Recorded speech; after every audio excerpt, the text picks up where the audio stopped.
অবশেষে চাকরি দুর্নীতি মামলার রায় ঘোষণা করেছে কলকাতা হাইকোর্ট। যে রায় এতদিন ধরে পেন্ডিং ছিল সেই রায় অবশেষে এক ঐতিহাসিক রায় পরিণত হয়েছে। ঢাকি সমেত বিসর্জন হয়ে গেছে।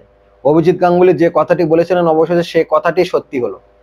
হাজার হাজার ছেলেপুলে যারা রাস্তায় ধর্ণা দিচ্ছে, প্রায় আজকে 1000 দিন অতিক্রম করে গেছে, সেই 1000 দিন অতিক্রম করার পরও তারা ধর্ণা দিয়ে যাচ্ছে। এদিকে দিব্যি ঘুর পথে নিয়োগ পাওয়া সরকারি চাকরি প্রার্থীরা বহাল তবিয়তে চাকরি করছে।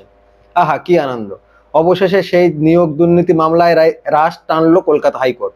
কলকাতা হাইকোর্ট ছাড়া আর এই নিয়োগ দুর্নীতি মামলায় রাশ টানার মতো কেউ ছিল না, কারণ সরকারের উচ্চপদস্থ আমলারা, মন্ত্রীরা এই কাজে যুক্ত। শান্তনু থেকে শুরু করে মানিক থেকে পার্থ, এই লম্বা যে র্যাকেট, এই র্যাকেটটা টোটাল এই নিয়োগ দুর্নীতি মামলার সঙ্গে যুক্ত ছিল এবং একে একে সবাই শ্রীঘরে গেছে, কিন্তু যারা চাকরি করছিল তারা বহাল তবিয়তে ছিল। তারা কেন বহাল তবিয়তে থাকবে? অবশেষে এই নিয়ে দীর্ঘদিন টানাপোড়েনের পরে প্রায় 3 বছর এই নিয়ে টানাপোড়েন হতে হতে হতে হতে অবশেষে আজকে কলকাতা হাইকোর্ট ঐতিহাসিক রায় ঘোষণা করেছে। কারা রায় ঘোষণা করেছে?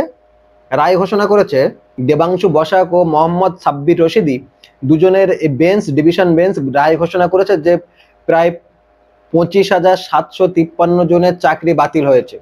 শুধুমাত্র ক্যান্সারের কারণে সোমা দাসের চাকরিটা বহাল আছে। এছাড়া আর বাকি 2016 সালের যে এসএসসি নিয়োগ দুর্নীতি হয়েছিল পুরো প্যানেলটাকেই বাতিল করে দিল। আচ্ছা, এই যে প্যানেলটা বাতিল হলো, এতে কার মুখ পুড়লো? নিঃসন্দেহে রাজ্য সরকারের মুখ পুড়লো। তাহলে এই প্রক্রিয়াটা রাজ্য সরকার নিজেই বলতে পারতো যে এই প্রক্রিয়াটা আমাদের ভুল হয়েছে, আবার নতুন করে নিয়োগ প্রক্রিয়া চলবে না। যতটা রাগ রেখে ঢেকে তারা এইটাকে আরো কন্টিনিউ করতে চাইছিল, এমনকি তারা সুপ্রিম কোর্টে দ্বার পর্যন্ত গেছে এই নিয়োগ দুর্নীতি মামলাটা যাতে এখানেই চাপা পড়ে যায়। কি সাহস, কি ঔদ্ধত্য! দুর্নীতি, ঘুর পথে চাকরি এবং তাদেরকে বহাল করার জন্য যাবতীয় সমস্ত প্রচেষ্টা করা হয়েছে।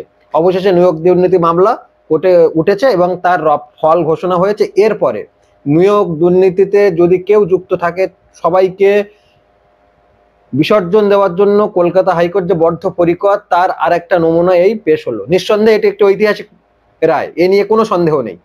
কিন্তু যারা এতদিন ধরে রাস্তাঘাটে বসে ধর্ণা দিচ্ছে তাদের কি হবে? আর এদেরকে যে সুদ সমেত টাকা ফেরত দিতে হবে, এদের অবস্থাটা কি হবে? এদের তো কোনো দোষ নেই। সরকার টাকা নিয়েছে, সরকারের মন্ত্রীরা টাকা নিয়েছে, তাই এরা দিয়েছে। এদের কি দোষ? তাহলে এদের অবস্থাটা কি হবে? মানে যেতেও কাটছে, আসতেও কাটছে, শাঁকের করাত অবস্থা এখন সরকারের। কি হবে সত্যি জানা নেই। এই ভিডিও সত্যি যখন করছি তখন ভাবছি যারা রাস্তায় বসে আছে তাদের সামান্য হলেও আনন্দ হচ্ছে, আর যারা চাকরি থেকে বরখাস্ত হলো তাদের কি হচ্ছে? তাদের তো কোনো দোষ নেই, তারা টাকা দিয়েছে, চাকরি নিয়েছে, তাহলে তাদের অবস্থা কি হবে? আপাতত কিছু বলার নেই। সরকার এখন মুখ পুড়েছে না মুখে ছাই পড়েছে কিছুই বলার নেই।